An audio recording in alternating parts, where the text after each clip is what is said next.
नमस्कार, स्वागत है आपका इंडिया डेली 24/7 में। मैं हूं आपके साथ शिका त्यागी। आज बात उस आग की करते हैं जिसकी तपिश से पूरा मिडिल ईस्ट इस वक्त सुलग रहा है। दुनिया के चौधरी बनने का खोखला दावा करने वाले अमेरिका और खुद को अजय समझने वाले इजराइल ने मिलकर ईरान को झुकाने की हर मुमकिन कोशिश कर ली, लेकिन तेहरान के तेवर आज भी आसमान छू रहे हैं।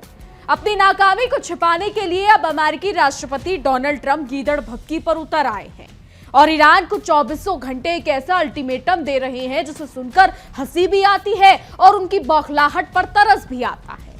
7 समंदर पार बैठकर दादागिरी चलाने की अमेरिका की पुरानी आदत है, लेकिन वो शायद भूल रहा है कि सामने इस बार कोई कमजोर मुल्क नहीं बल्कि स्वाभिमान से भरा ईरान खड़ा है।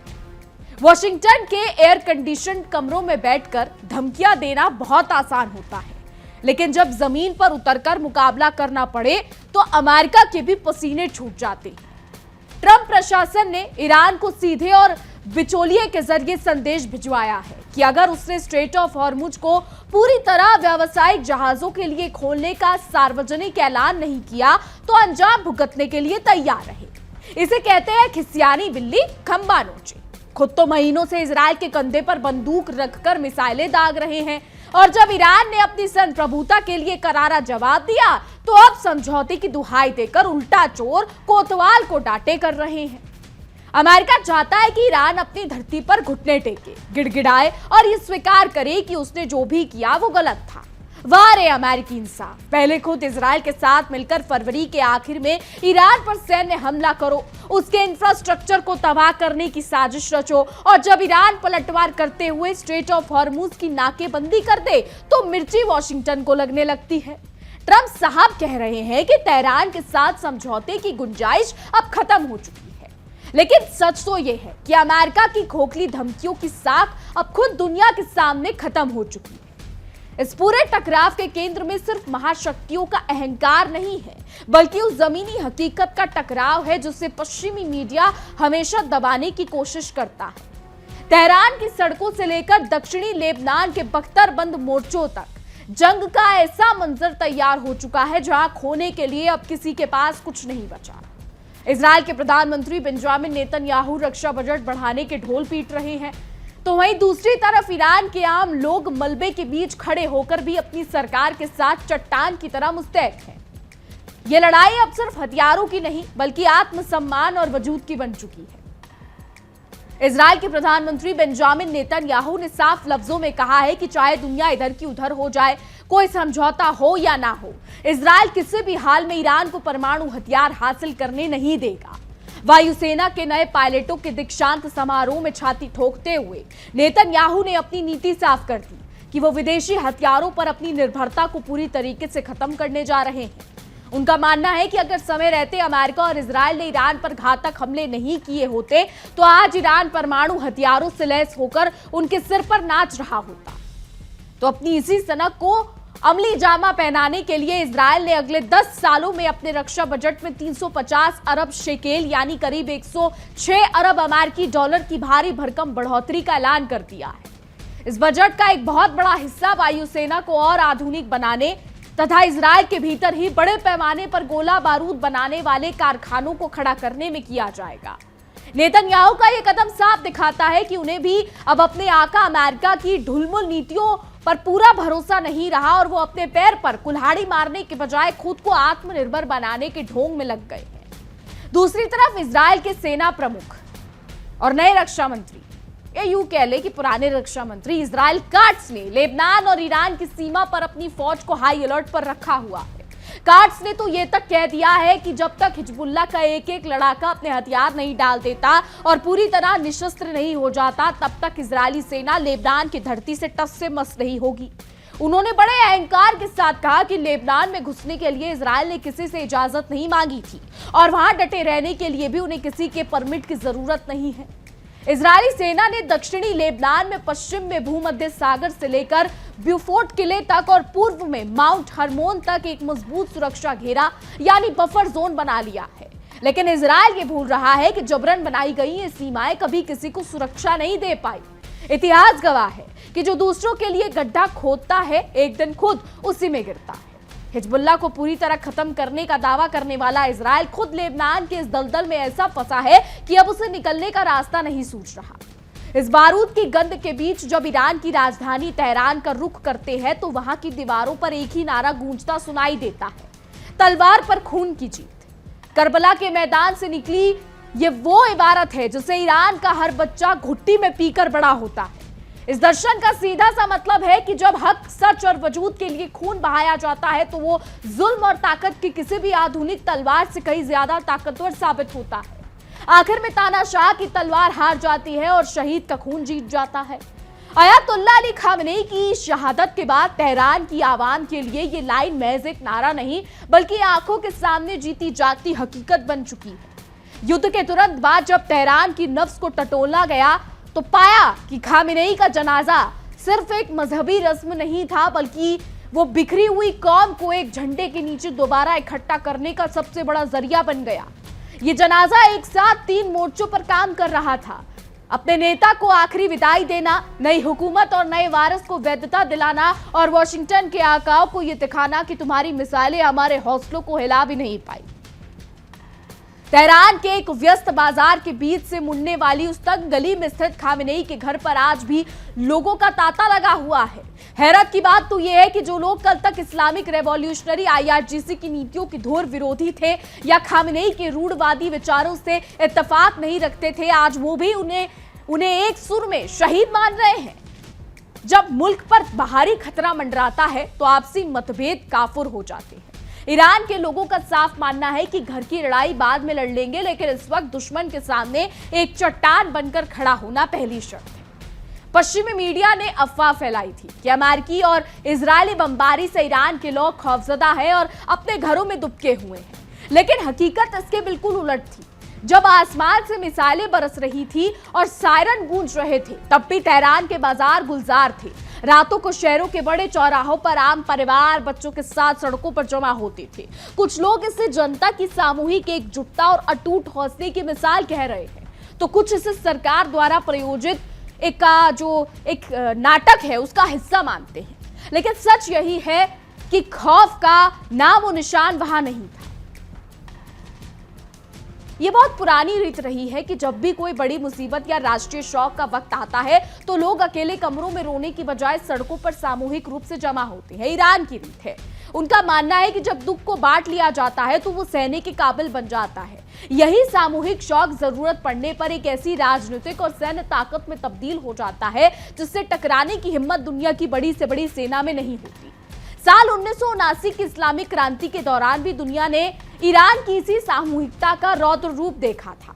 इस देश की वैचारिक बुनियाद यानी समाज के वंचित, गरीब और मेहनतकश तबके की गरिमा पर टिकी है। यही वजह है कि दशकों के कड़े आर्थिक प्रतिबंधों के बावजूद ईरान ने कम में गुजारा करना सीख लिया है। वहां आपको पश्चिमी देशों की तरह अमीर और गरीब के बीच की वो खौफनाक खाई नजर नहीं आएगी। लोग अपना काम खुद करने में फक्र महसूस करते हैं और यही आत्मनिर्भरता उनकी राष्ट्रीय रक्षा नीति की सबसे बड़ी रीढ़ मानी जा चुकी है। उन्हें किसी अमेरिकी मदद या डॉलर की बैसाखी की जरूरत नहीं है।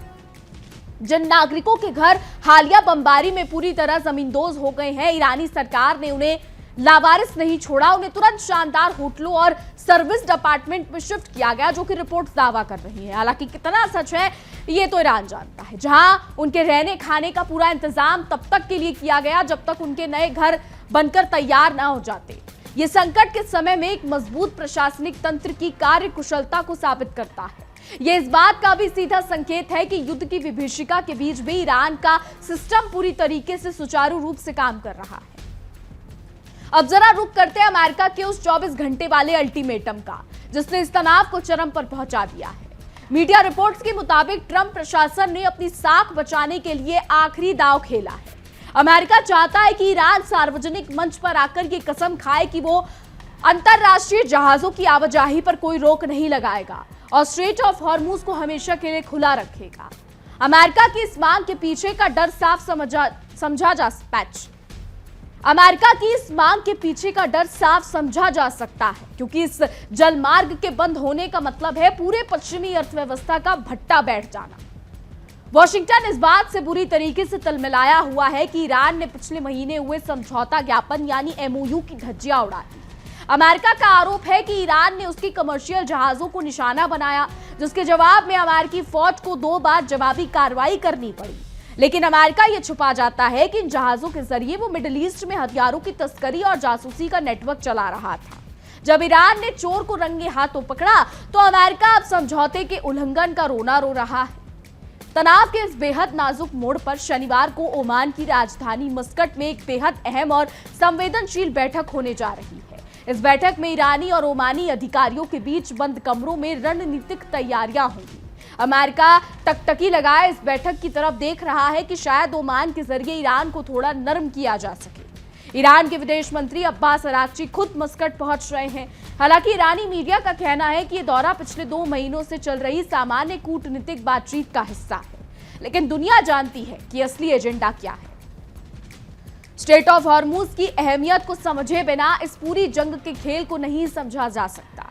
तो ये दुनिया का वो सबसे संकरा और रणनीतिक समुद्री रास्ता है जहां से पूरी दुनिया के कुल तेल और गैस की सप्लाई का 1/3 हिस्सा गुजरता है। अगर ईरान इस रास्ते पर पूरी तरह अपना ताला लगा देता है तो अमेरिका के बड़े बड़े उद्योग बिजनेस ठप हो जाएंगे और वहां तेल की कीमतें आसमान छूने लगेंगी। यही वजह है कि जब भी ईरान इस जल मार्ग को बंद करने की धमकी देता है तो अमेरिका के दिल की धड़कनें तेज हो जाती हैं। अमेरिका और इजरायल ने मिलकर फरवरी में जो सैन्य दुस्साहस किया था, उसके जवाब में ईरान ने इसी स्ट्रेट ऑफ हॉर्मुज को प्रभावी रूप से सील कर दिया था। अब अमेरिका चाहता है कि ईरान बिना किसी शर्त के इस रास्ते को खोल दे और ये गारंटी भी दे कि भविष्य में वो कभी भी इस रूट से गुजरने वाले जहाजों पर कोई टोल या टैक्स नहीं वसूलेगा। इसे कहते हैं मुफ्त का चंदन घिस मेरे नंदन। खुद तो पाबंदियां लगाकर ईरान की अर्थव्यवस्था को बर्बाद करना चाहते हैं और उम्मीद करते हैं कि ईरान उनके व्यापार के लिए रेड कारपेट बिछाए। इजरायल के भीतर की राजनीति पर नजर डालें तो बेंजामिन नेतन्याहू इस वक्त चौतरफा घिर गए हैं। देश के भीतर उनके खिलाफ प्रदर्शन हो रहे हैं, लेकिन अपनी सत्ता बचाने के लिए उन्होंने युद्ध को ही अपना आखिरी सहारा बना लिया है। रक्षा बजट में 350 अरब शेकेल की बढ़ोतरी का झुंझुना दिखाकर वो इजरायली जनता को ये विश्वास दिलाना चाहते हैं कि वो पूरी तरीके से सुरक्षित है। लेकिन हकीकत यह है कि इस भारी भरकम खर्च के बाद भी इजरायल के नागरिक हर रात बंकरों में गुजारने को मजबूर हैं। इजरायल के रक्षा मंत्री इजराइल काट्स का यह बयान कि वो लेबनान में तब तक रहेंगे जब तक हिजबुल्लाह पूरी तरीके से खत्म नहीं हो जाता, उनकी राजनीतिक औपचारिकता को दर्शाता है। हिजबुल्लाह कोई ऐसी सेना नहीं है जिसे किसी बैरक में घेरकर खत्म किया जा सके। वो लेबनान की मिट्टी और वहां के जनमानस में रची बसी एक विचारधारा है। हालांकि इजरायल और अमेरिका की तरफ से इसको एक आतंकवादी संगठन कहा जाता है और बाकी देश भी हिजबुल्लाह को आतंकवादी संगठन बताते हैं। इजरायल ने सुरक्षा क्षेत्र के नाम पर जो इलाका घेरा है वो असल में उसके सैनिकों के लिए डेथ ट्रैप साबित हो रहा है, जहां हर दिन उनके बख्तरबंद वाहन मलबे में तब्दील हो रहे हैं। अमेरिका की हालत इस वक्त उस मदारी जैसी हो गई है जिसके बंदर अब उसके इशारों पर नाचने को तैयार नहीं है। ट्रंप प्रशासन ने कहा है कि अगर कल तक ईरान ने अपनी स्थिति साफ नहीं की तो उसके लिए आने वाला दिन अच्छे नहीं होंगे। ये धमकी उस देश को दी जा रही है जो पिछले 4 दशकों से अमेरिका के हर कड़े से कड़े प्रतिबंध को झेलकर भी खड़ा है। अमेरिका की इन खोखली धमकियों का असर अब तेहरान की सेहत पर बिल्कुल नहीं पड़ता और वो इस अल्टीमेटम को रद्दी की टोकरी में डालने के लिए तैयार बैठा है।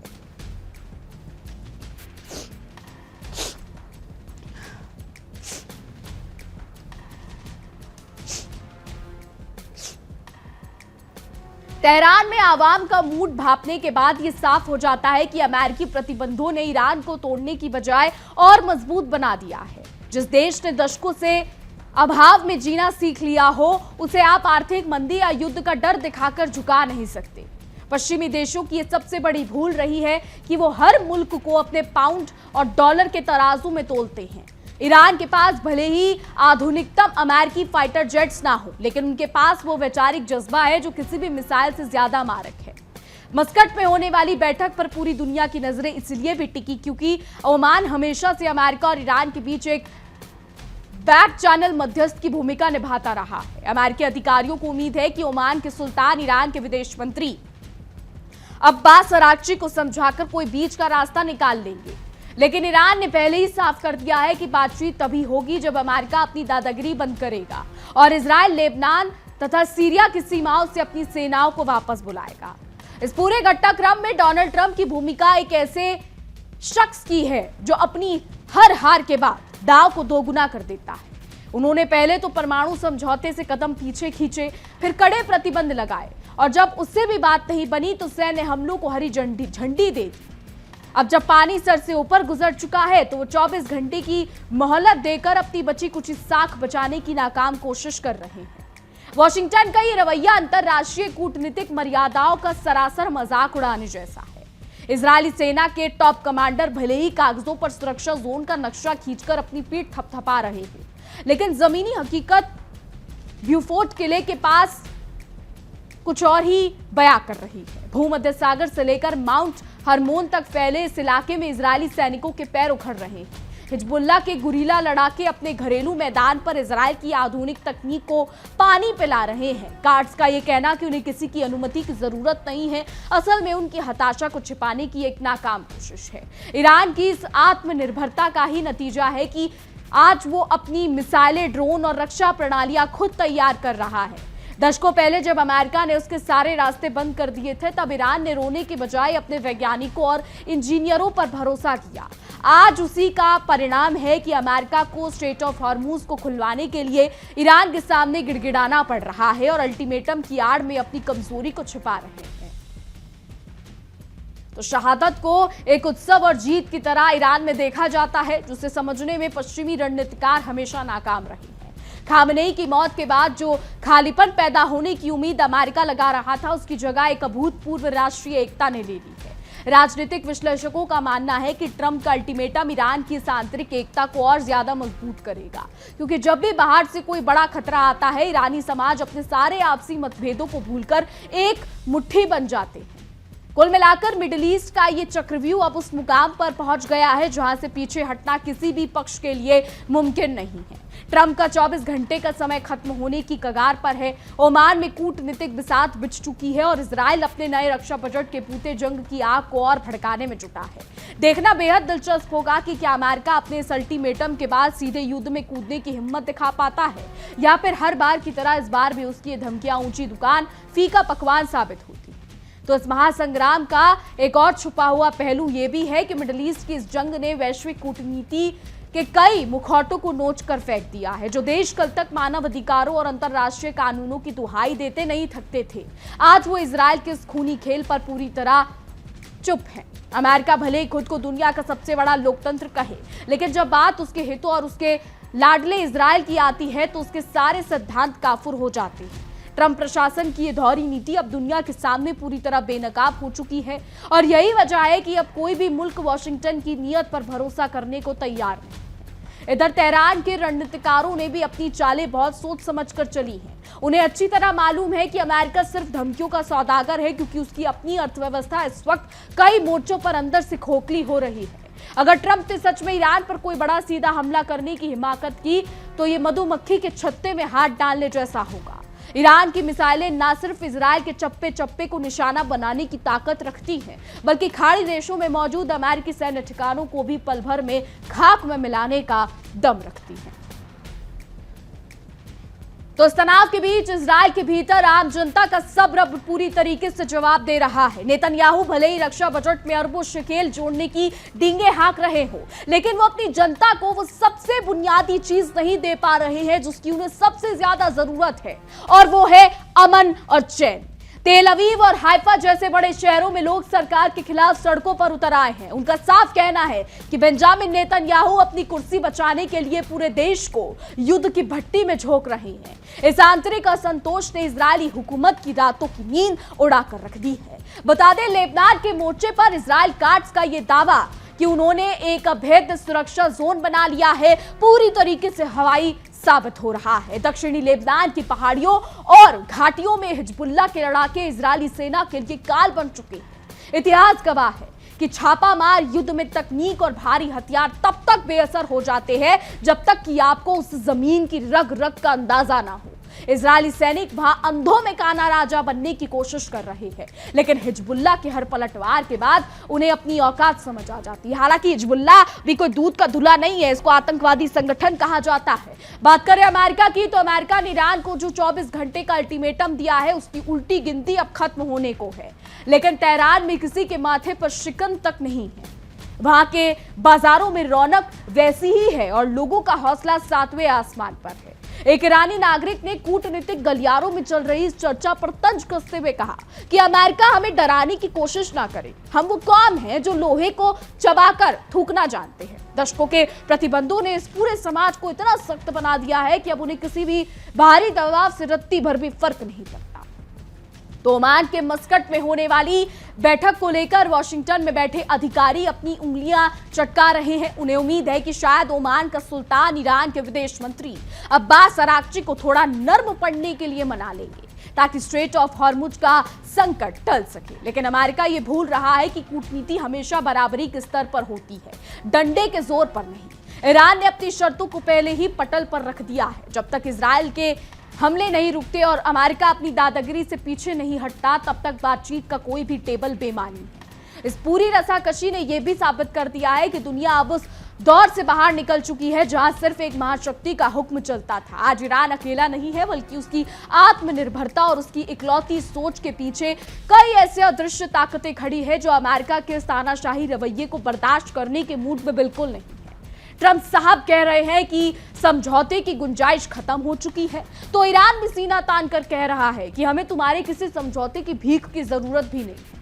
आखिर में इस पूरे खेल का नतीजा चाहे जो भी हो, लेकिन एक बात पूरी तरीके से साफ है कि जंग की इस आग में इजराइल और अमेरिका ने जिस जिन को बोतल से बाहर निकाला है, उसे वापस बंद करना अब उनके बस की बात नहीं है। तलवार पर खून की जीत का जो फलसफा तेहरान की दीवारों पर लिखा है, वो आज मिडिल ईस्ट की नई हकीकत बन चुका है।